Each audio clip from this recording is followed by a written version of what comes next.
everyone. In this second example, it is on page 34. The title of the slide is another example. I'll just read the slide really quick. A sample of n, which is sample size of 16 individuals, is selected from a population with a mean of mu equal to 40. Treatment is administered to the individuals in the sample, and after treatment, the sample mean is, so this is where they collected data, is the sample mean is 44, sum of squares is 540. Is the sample sufficient to conclude that the treatment has a significant effect? So they say use a two-tailed test with alpha equal to 0.05. So starting with step one, so I wrote down sort of the information that we need, and I also wrote down the equations. So on the cheat sheet for the exam, definitely write down these equations, right? So step one, state the hypotheses. So the null hypothesis is that mu will equal to, so mu will equal to 40. There will be no change, right? The alternative hypothesis is that there will be a change. So the mean, the mu would equal to, so we said a two-tailed test in the example, so it will not equal 40. Okay? So the null hypothesis always says that there will be no change. The alternative is that there will be a change.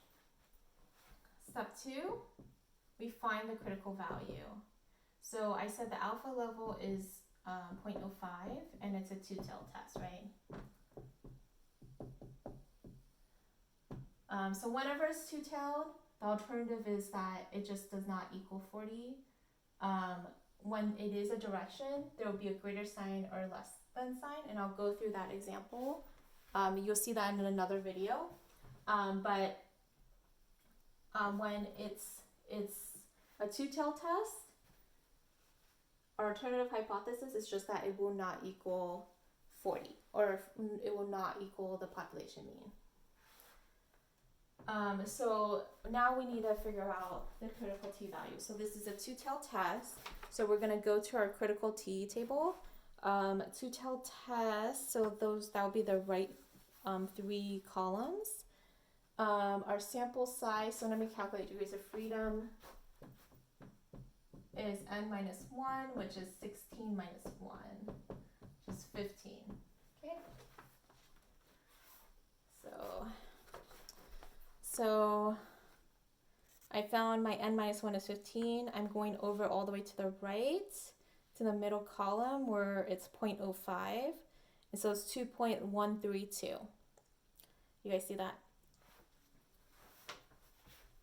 So our critical t is 2.132.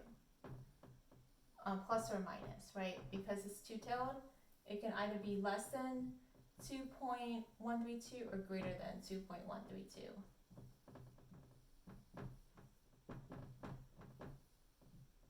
Okay?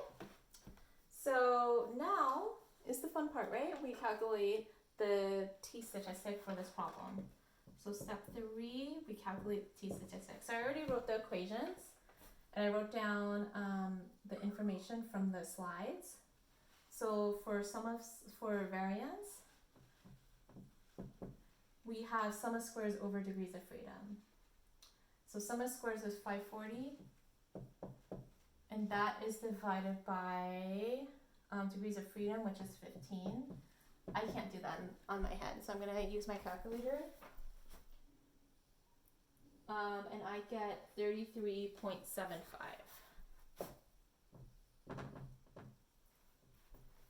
I try to keep to 2 decimal places, otherwise the calculations will be messed up a little later.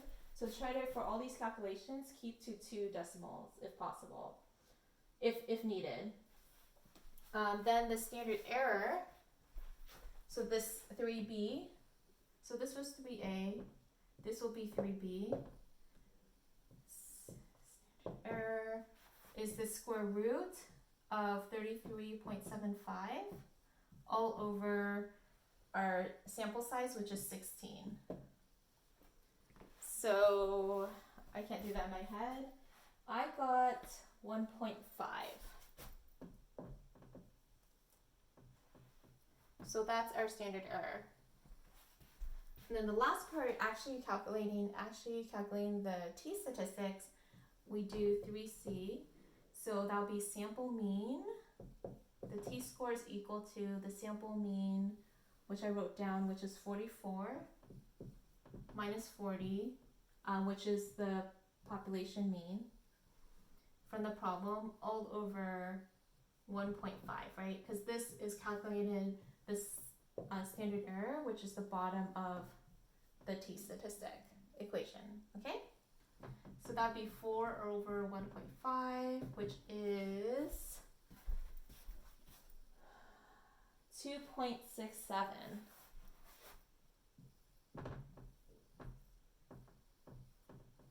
Okay, so then step 4, I'm gonna do up here because I ran out of room.